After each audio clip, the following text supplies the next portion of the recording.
আজ কন্যাশ্রী দিবস। আজ বাংলার প্রত্যেক মহিলার স্বপ্ন, সম্মান, আত্মনির্ভরতার একটা প্রতীকী দিন। মাননীয় মুখ্যমন্ত্রী মমতা বন্দ্যোপাধ্যায় বাংলার মেয়েরা যাতে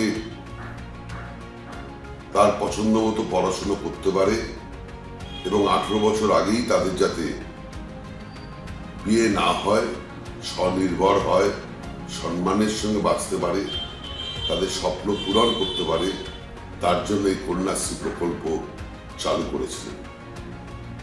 বাংলায় প্রায় 1 কোটি মহিলারা এই প্রকল্পের অন্তর্ভুক্ত। এবছরেই 15,75,000 মহিলারা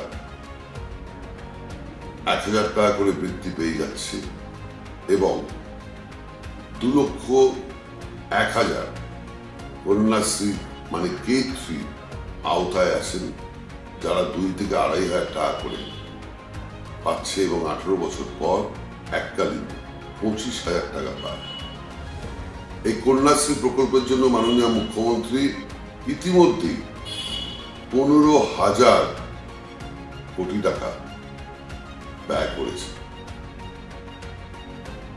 এই দিনটি শুধুমাত্র বাংলার গর্বের নয়, ভারতবর্ষের গর্বের নয়, বিশ্বের গর্বের বিষয়। এবং জাতিসংঘ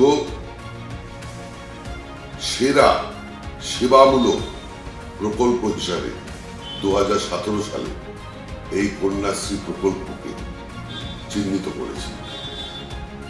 তাই আমরা বলি, আমাদের মাননীয় মুখ্যমন্ত্রী বলেন যে কন্যাশ্রী চলছে, কন্যাশ্রী চলবে এবং বাংলা জিতবে।